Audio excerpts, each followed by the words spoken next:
Anything off the top? Daphne, you want to kick us off? Great, thank you. A loud blast was heard in Beirut just a few minutes ago, and a security source has said the strike was targeting a senior Hezbollah commander. Was this an Israeli strike, as far as you're aware? No, I don't have any updates on any specific activity that we're seeing. So on this specific incident, I would have to refer you to partners in the region to speak to. Has Israel been in touch with you prior to this about any potential upcoming strike?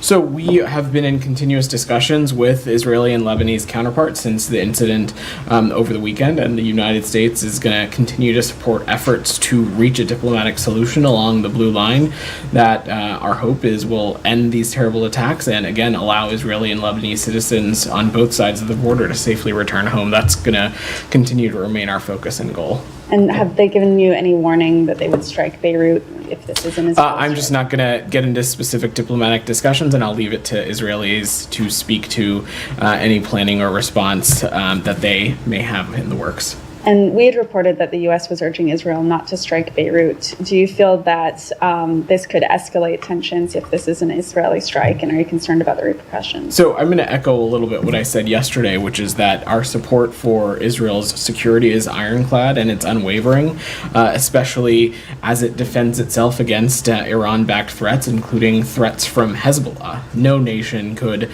be expected to tolerate the kinds of threats that Israel is facing and continues to face. But at the same time, and you heard Admiral Kirby say this yesterday as well as myself, that we do not believe that all-out war is inevitable, and we still believe that it can be avoided, and we're continuing to work towards a diplomatic resolution that would allow Israeli and Lebanese civilians to return to their homes and live in peace and security. We certainly want to avoid any kind of escalation, and that is exactly why we continue to remain so deeply focused on diplomacy. Jenny, go ahead. Is the U.S. prepared to back Israel if this does devolve into a full-fledged war?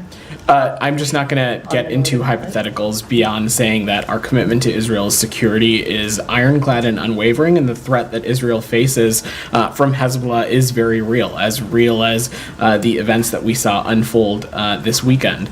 But our focus continues to be on diplomacy. We continue to believe that diplomacy is the best path forward. We think that is the best way right now to calm tensions along the blue line and to create conditions that will allow civilians to return home. That's our focus. Is it still your assessment that both sides do not want to see this devolve into a full-fledged conflict? I'm not going to speak for the other entities. It's certainly the United States' perspective and point of view. Like I said, and you saw the Secretary of Defense and the Secretary of State speak to this a little bit on their travels.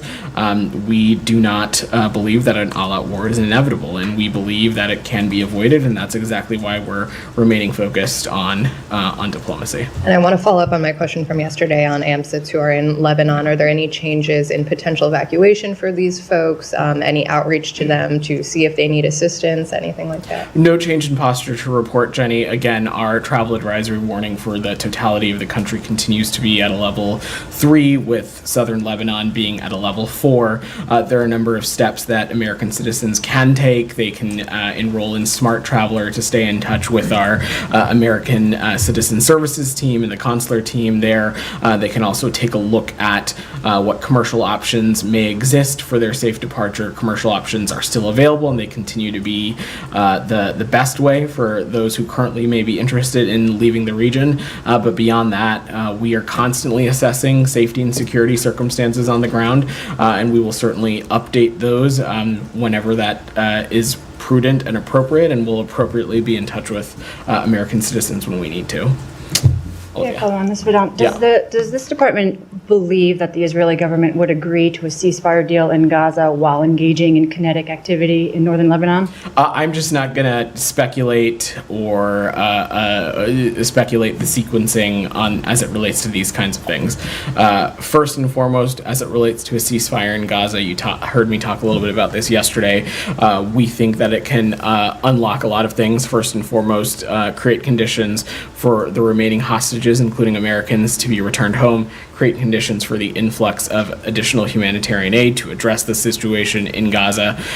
It also can create the conditions for broader diplomacy to take place to get this region out of the endless cycle of violence. We also believe that a ceasefire and a hostage deal in Gaza can accelerate the possibility of progress, including lasting security and calm along the Israeli-Lebanese border. And that's why we're going to continue to remain focused on that. But I just don't want to speculate on sequencing, and I certainly don't want to speak for other countries.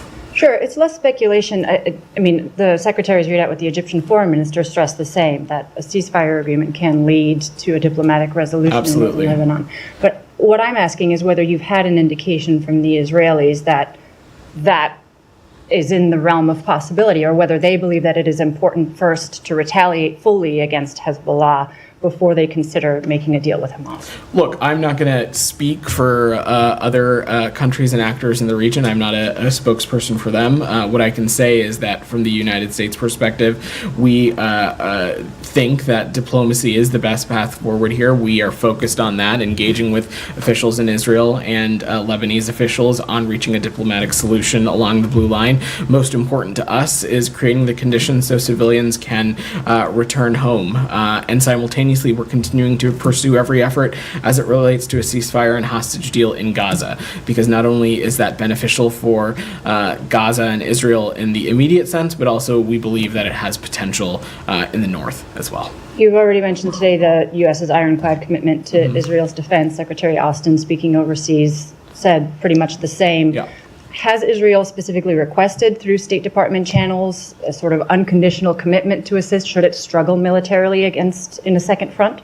Well, our commitment to no country is ever unconditional. Let's remember that. But first and foremost, our commitment to Israel's security is ironclad. It's ironclad in the context of any threat that it faces from the Iranian regime itself or malign proxy groups like Hezbollah. We, of course, and we've spent a lot of time in this freeing room talking about it, have a robust, long-standing security relationship with the government of Israel, and we continue to support them in their efforts to defend themselves, whether that be defending themselves from the Hamas terrorist actors who undertook the horrific October 7th terrorist attacks, or other malign groups like Hezbollah, or even from the Iranian regime directly, as we saw in April. I don't want to wordsmith or nitpick, but you said ironclad but not unconditional. Can you explain a little bit what that means? Well, the point that I'm making is that we, of course, when it comes to any country in which we have a security relationship with, we, of course, expect that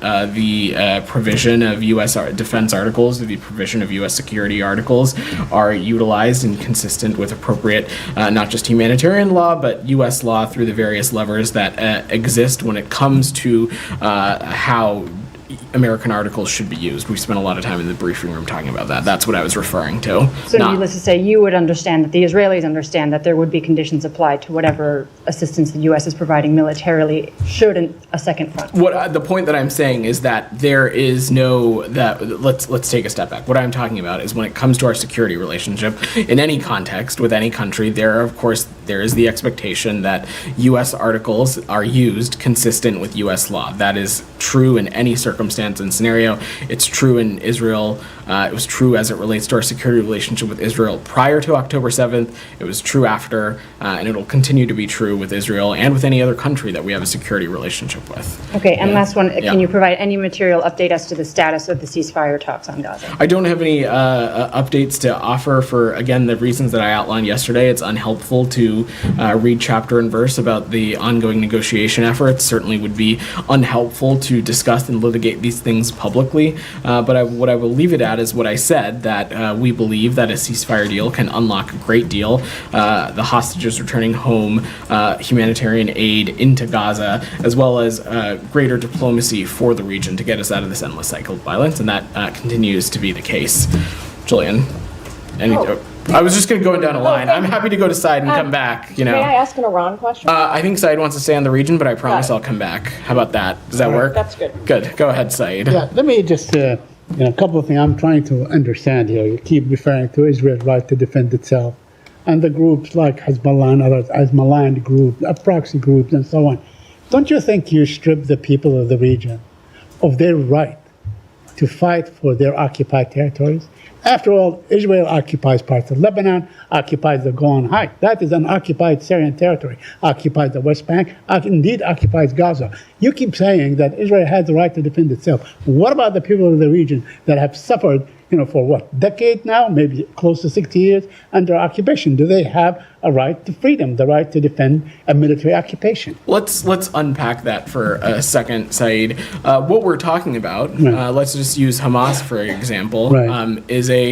we're talking about a terrorist group that has time and time again made clear that integral to their mission statement is the destruction of the state of Israel. They have said, not hyperbole, that if they are able to, they would repeat October 7th over and over and over again if they can. And so just let me be very clear about this. When we talk about the Palestinian people, when we talk about what is in the best interest of the Palestinian people, actions that we think that are reflective of the will of the Palestinian people, I do not believe, this administration does not believe, this secretary, this president does not believe that Hamas is acting in the will, in the interest of the Palestinian people. Is the question, do the Palestinian people deserve equal measures of dignity and justice? Absolutely. That is exactly why we have so fervently championed a two-state solution, one that would give equal measures of dignity and justice to the Palestinian people, one that would give the Palestinian people their own state next to an Israeli state as well. So that's what we're talking about, Saeed. Okay. I do not believe, and this administration does not believe, that these terrorist groups are acting in the interest of whether it be the Palestinian people or the Lebanese people in the context of Hezbollah either.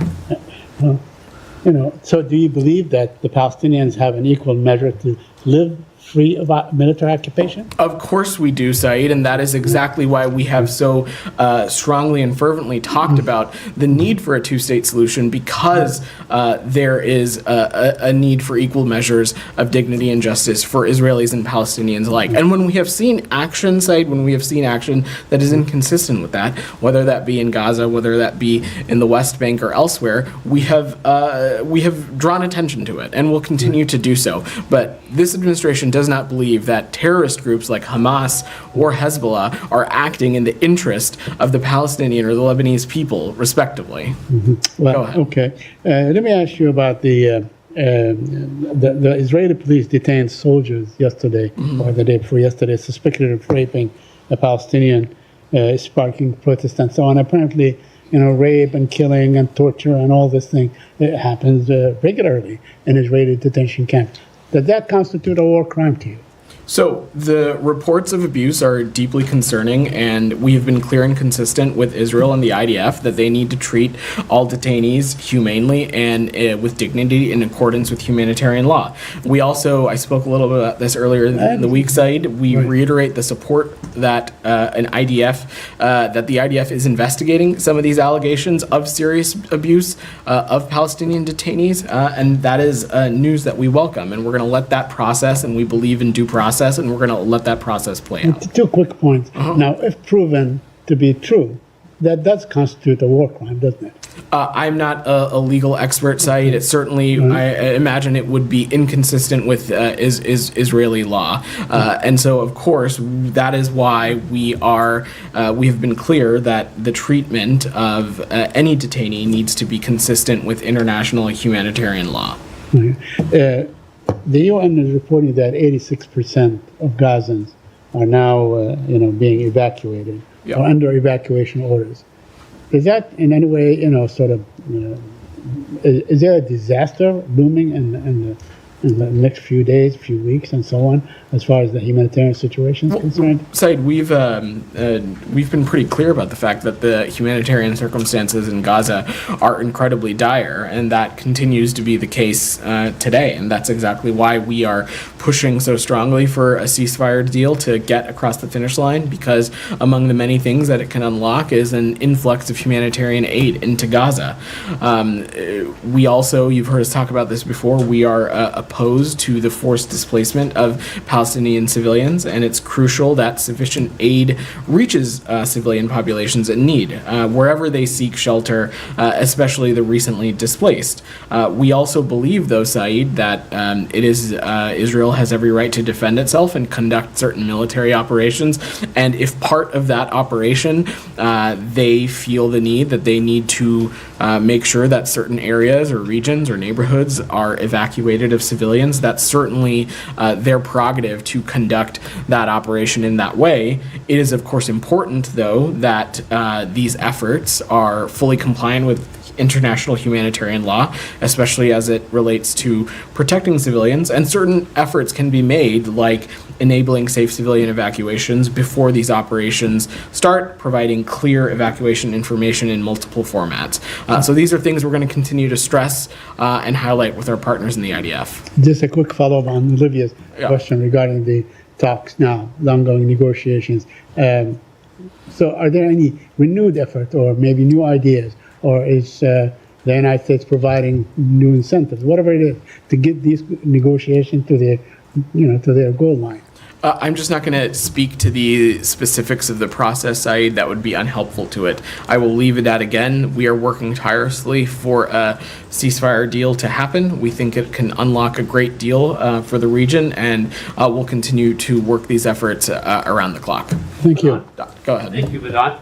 Has there been any direct contact between Secretary Blinken or President Biden or anyone else in the administration with Lebanon's Prime Minister Najib Mikati about containing or stopping Hezbollah? And a couple of follow-ups. So I spoke to this a little bit when answering some of the questions at the beginning, that we continue to be in close touch with officials in Israel and Lebanon, and wanting to ensure that we create the conditions so that civilians can return safely to their homes on both sides of the border. Okay, will there be any sanctions on Lebanon for allowing attacks against Israel, or will there be any new sanctions against Iran and Syria to stop them from arming and funding Hezbollah? So I'm not going to preview any actions from up here. You know that we don't do that. But when it comes to any kind of malign actors participating in reckless destabilizing behavior, we certainly have every right to take appropriate action. Daphne, go ahead. The Israeli military has said it carried out the strike in Beirut in retaliation for the attack on Golan Heights. Do you have any reaction to Israel carrying This clearly just happened, so I don't have any comment to offer. I'm happy to check with the team if we've got anything more to offer at a later point. And are you concerned that an Israeli strike on Beirut will escalate tensions? Look, Israel has every right to defend itself, certainly for the things that we just talked about from malign Iran-backed proxies like Hezbollah, and it certainly faces threats like no other country does, especially in that region of the world. We, of course, want to make sure that through our diplomacy, conditions can be created in which civilians can return home, but I just don't have any other updates on this beyond that. Sorry, do you feel that Israel has disregarded your warnings about striking Beirut? I'm just not going to get into the specifics of our diplomatic conversations. Gita, go ahead. Speaking of Iran, their new president is now officially in office. In his inaugural speech, he said that, first of all, he called the sanctions against the Islamic Republic as unjust, and then he said that he wants to improve on the country's economic relations with the world. Now, in view of the U.S. sanctions, do you think he's going to be able to live up to his... Well, Gita, I appreciate you asking that question, because what the United States thinks is unjust is the Iranian regime's treatment of women and girls. What we think is unjust is the Iranian regime's treatment and its basic disregard for basic and essential and vital human rights. What we think is unjust is the way that over the past 2 years that I've just been in this job, we have seen this Iranian regime crack down time and time and time again on just basic protests, basic people making their voices heard, expressing their opinions about actions that this Iranian regime were undertaking. Those are the true injustices that the Iranian people are facing. It is the ones that are inflicted by the Iranian regime in itself on its own people. So look, you heard me talk a little bit about this yesterday. We are going to judge the Iranian regime on the actions that it takes, not any empty words. If it is interested in being a member and party to the international world order, it needs to begin by respecting and abiding by the international world order. That could be a start. But beyond that, we are just going to judge the Iranian regime by the actions that it takes. Can you expound on the international world order that you expect Iran to live up to? Gita, it should be no surprise to you. We've spent a lot of time in this briefing room talking about it. Iran is the biggest exporter of terrorism since 1979. It has a track record of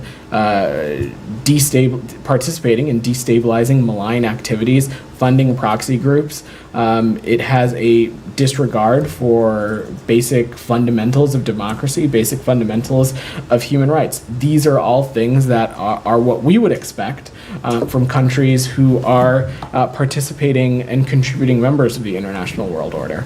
Michelle. Yeah, Vedant, on Sudan, did you receive any response from the SAF, and do you expect the talks to be held in Switzerland on time? I don't have any updates for you, Michelle. We are continuing to be in active communication with the SAF and the RSF on the invitation to attend the ceasefire negotiations in Switzerland, but we have no updates beyond that.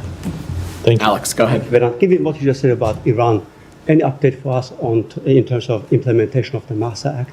Have you guys provided with a report to the Congress? I have no updates for you on that, Alex. Like, moving to Ukraine, Yeah. yesterday you guys released another package of military aid, which is appreciated. We heard from Ukrainian leadership about that. But it also comes with a frustration that Ukrainians are still not allowed to strike back deep inside Russia, where the attacks are coming from. An update on that front, please. So I have no operational updates to offer, Alex. I would echo what you've heard the secretary and others say time and time again, that over the course of this conflict, we have the ways in which we are able to support and enable our partners in Ukraine to defend themselves, to defend their territorial integrity and sovereignty has changed. I don't have any updates to offer beyond that. You've seen the president and the secretary talk about the ability to strike immediately over the border at targets immediately past the border that could be of direct harm, and that continues to be the case, but I don't have any updates beyond that. And what is your understanding of where things stand on the battlefield at this point? Look, Alex, it's a tough and dynamic fight, but Ukraine has successfully defended itself since 2022, and it has taken back more than 40% of the territory that's been seized by Russia. And we are going to continue to play the role that the United States has been, and we're going to help defend itself from this kind of Russian aggression. Thank you. I have two more on the South Caucasus. Georgia, Okay, go ahead. As you know, they are moving forward with the implementation of the Foreign Agent Act. Piece of legislation was, I think, copycatted from Moscow.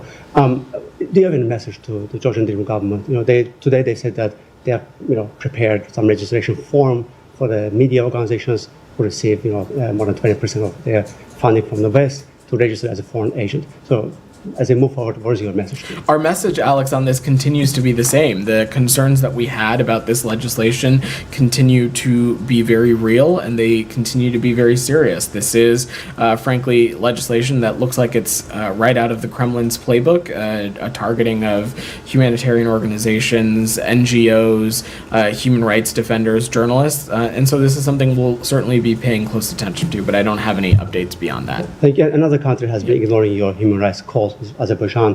Last week, Matt tweeted about the case of Gubat Ibadoglu, and not only they're not letting him go, they also keep arresting, other civil society leaders, former diplomats, minority leaders. Any concern on your end that they've been ignoring your messaging? Have you been using all the tools available in your toolkit to move the needle on that front? We're going to continue to remain focused on the diplomacy, Alex. I don't have any updates to offer on things that the United States may be considering otherwise. Go ahead. Thank you. On Venezuela, you said you're waiting for data to be published. Yep. The Venezuela's National Electoral Council is still saying Maduro has won the election and secured another term in office. So if they won't publish the data you requested, would you eventually be recognizing the results and maybe even congratulate Maduro? So I'm not going to get ahead of this process. Maduro and his representatives declared themselves the winner of what we believe is a national election that was undermined by anti-democratic actions, political repression, and electoral manipulation. The secretary was very clear about this over yesterday. The international community is watching and will respond accordingly. The best path forward is for a clear publication of the tabulation data. That is what is owed to the election observers. That's what's owed to the opposition. And we'll take this process one step at a time. And how long would you be waiting for that? I'm not going to put a timeline on anything.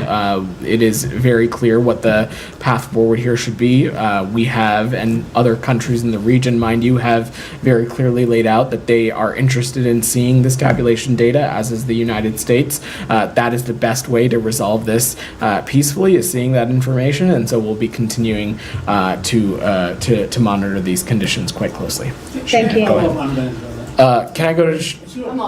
Okay. Let me go to site. I'll come back to you. Yeah, go ahead. Look, Venezuela has been under severe sanctions since 2019. They can't feed their people. They cannot fix the oil facilities. They cannot export and so on.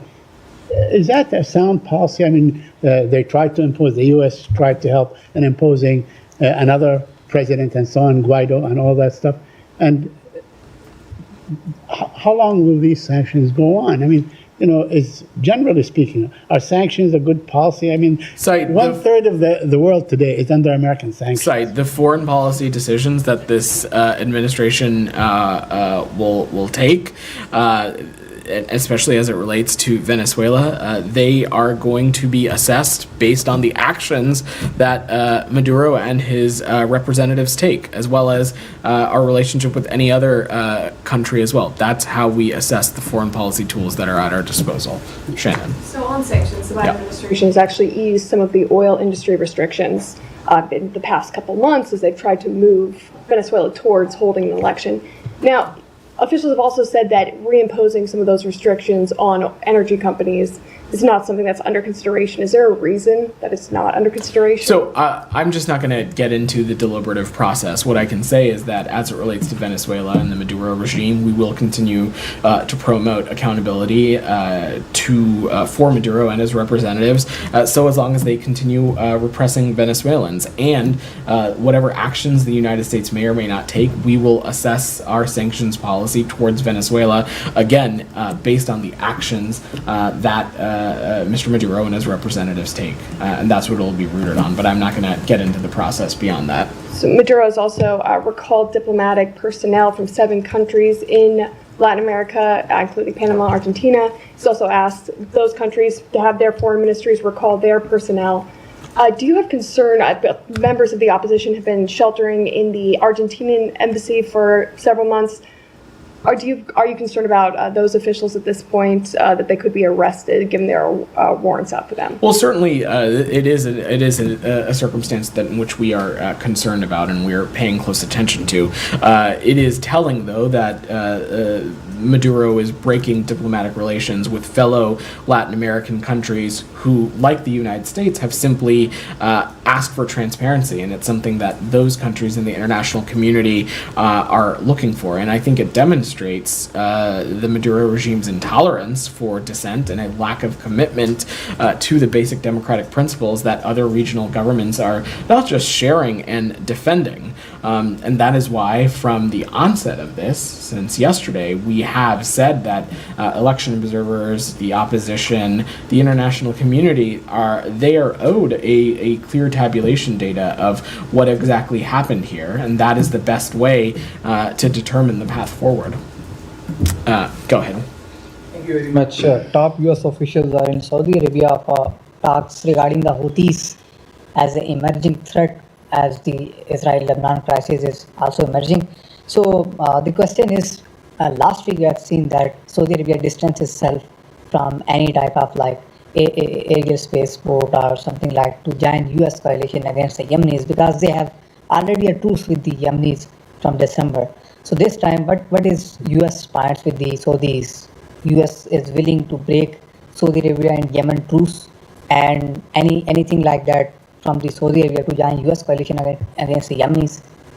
Well, certainly this is something the United States has played a role in previously. I don't have any senior official travel to share or read out, but maintaining calm between Saudi Arabia and Yemen continues to be a priority for us, but I don't have any other specifics for you beyond that. Secondly, just one more. Yeah. Israeli Prime Minister during its address at US Congress said that all the protesters who are protesting outside of the parliament, they are Iranian funded, Iranian backed.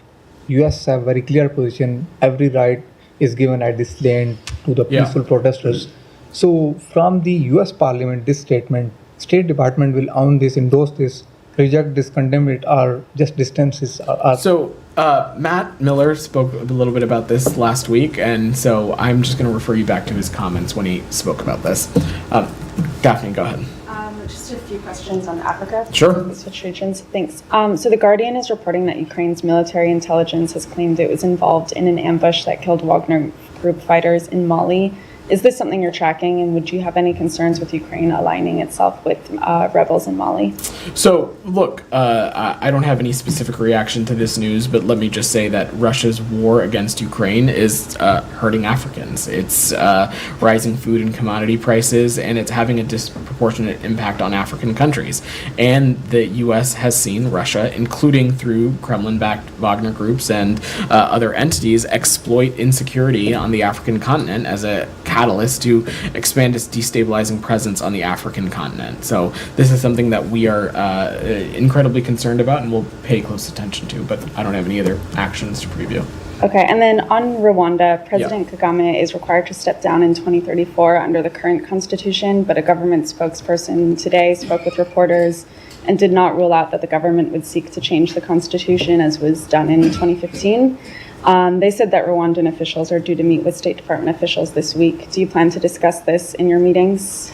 I have no doubt that it is one of the topics that will be discussed. I don't want to get ahead of the meeting, though. The United States is ready to continue to stand with, to support the Rwandan people in efforts to strengthen democratic institutions, protect human rights, that we believe in turn will promote long-term stability and economic prosperity as well. And Kagame was reelected with 99.18% of the vote, according to the Electoral Commission a couple weeks ago, and election rights groups have said it was marred by crackdown on journalists, the opposition, and civil society groups. Does the State Department have concerns about how that election was conducted, and are you going to raise this? So we did note when this happened that the elections were peaceful and that political parties were allowed to register and were able to campaign largely without any impediments, but we continue to remain concerned about the restrictive environment, especially as it relates to respect to freedoms of expression, association, and peaceful assembly. That, we believe, undermines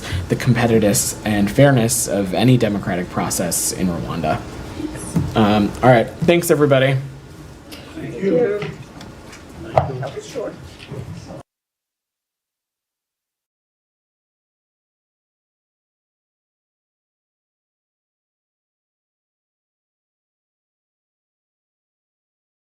Managing live events instead of